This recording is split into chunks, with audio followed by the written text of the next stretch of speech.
Well, right now, some mixed messages coming from the Middle East. Iran is now bragging about plans to put 3 satellites into orbit. This came up in its local press. There was also a report this week of drones that they say can fly deep into Israel. And this news is raising concerns that Iran's actions are in stark contrast with the sweet talk, as it was described, that we've been hearing about lately. Not to be outdone, Israel posting video of warplanes practicing long-range missions. That also was posted this week. And all this comes after Iran's president expressed a willingness to talk to the West about his country's nuclear program. Of course, the West also expressed a willingness to talk to him.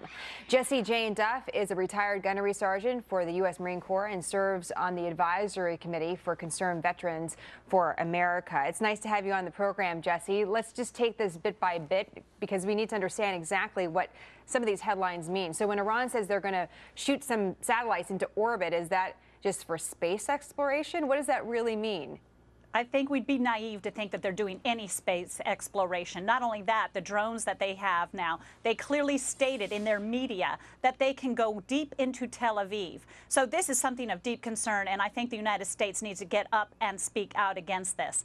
In the meantime, we saw Israel, again, sort of quietly posting this video of what they say is a practicing of long-range missions, maybe refueling midair.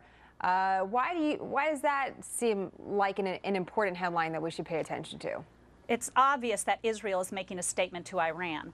For Iran to use their state-run media to post these extreme military images, Israel has to defend itself. It cannot sit back and wait for the U.S. to take a stand, because the U.S. has obviously not done that. This administration has stayed quiet. There has been no reporting by this. So what we have to see is that Israel has to make a statement that they will not be bullied by anyone, particularly Iran.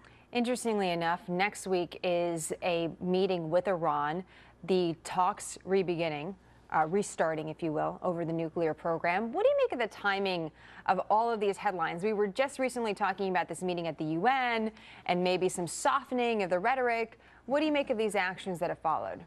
Well, I have to agree with Prime Minister Netanyahu that they are a wolf in sheep's clothing. They will pull the wool over the international people's eyes. And that, I do think, is a clear example when the state-run media basically snubs its nose at all of us and proclaims, look at our military capability. We cannot ignore this threat. So to go into peace talks, I think that they're basically stalling us while they proceed with their nuclear program. Do you think they're bluffing at all?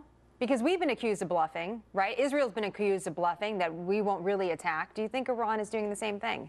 I don't think there's any bluffing going on at all. I think that Iran is very serious about what they will do. I think that we've proven that they have the nuclear capability. And Israel, Prime Minister Netanyahu, for the past 3 years, has been saying to the UN over and over again, this is a worse threat than North Korea. And nobody seems to be listening to him. He feels like his back is up against a wall.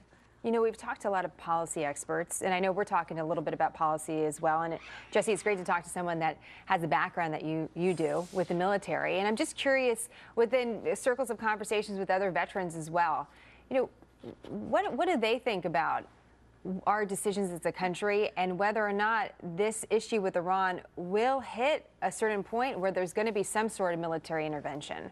I think most veterans feel right now a lot of uncertainty with this administration. It's been a complete fiasco from Egypt to Syria. The threat to go to war, over 1,200 people that were in chemical warfare in Syria, yet we've done nothing to defend Israel. We in the military understand that Israel is a valid ally and somebody that has proven itself to be by our side time and time again.